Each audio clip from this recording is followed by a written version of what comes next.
About a year ago, we told you about a Confederate monument hidden away on George's Island in Boston Harbor. The state subsequently covered up the monument and then moved it into storage. Nobody seemed to mind.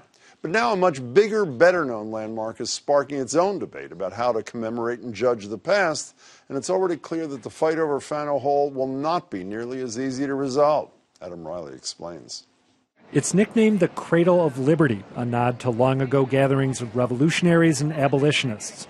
But when Kevin Peterson looks at Faneuil Hall, he sees something very different. It's a shameful place, and it represents a place of horror.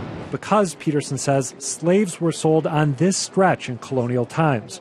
And Peter Faneuil, who built the hall, was a slave owner himself. Peter Faneuil's name should be banned in the city of Boston, in a similar fashion that the swastika was banned in Germany, because it symbolizes something horrible. Peterson heads the advocacy group, the New Democracy Coalition. He's urging Boston to change Faneuil Hall's name to Crispus Attucks Hall in honor of the black man who was killed in the Boston Massacre.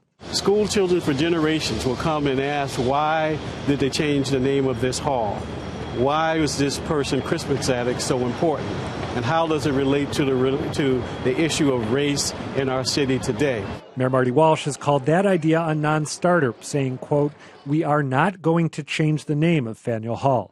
But the mayor is backing another project that could highlight the building's problematic history. The money that financed the building of this structure comes through the trafficking of black human beings.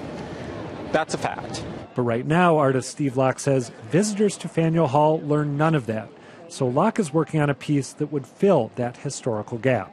It's set into the hardscape here. The bronze plate will feature a map of the triangular slave trade, and there's an unusual twist. It's heated to the temperature of a human body, so it will always be a constant 98.6 degrees.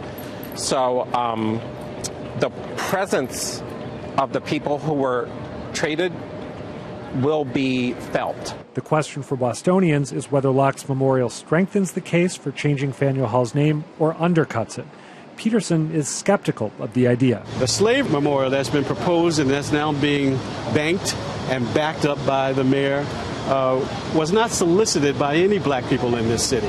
He says a name change is essential. We are not going to stop until there's some satisfaction. But Steve Locke believes that when it comes to Faneuil Hall's history, the means matter less than the ends. I understand the wound that they're trying to heal. I'm trying to heal that wound in a different way. It's not black history, it's not white history, it's Boston history. It's our history.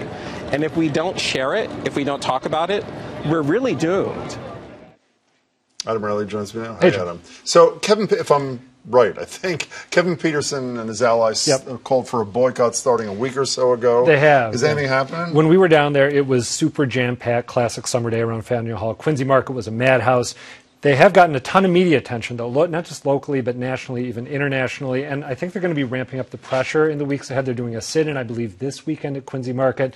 They're also talking about putting pressure on corporations that do business with the city. So we'll see what the next couple of months hold. What's the timetable for this Steve Locke Memorial thing? Steve Locke says he would love to have it in place on Juneteenth of next year, June 19th, the holiday that celebrates emancipation. Yeah. But he also says this is a city-owned city-sponsored project, city-owned land, and there are a bunch of hoops he has to jump through. The thing I'm most curious about from this piece is Marty Walsh did not stand in the way of Yawkey Way disappearing and becoming Jersey Street, but he's essentially drawn a line in the sand here. The name will not be changed.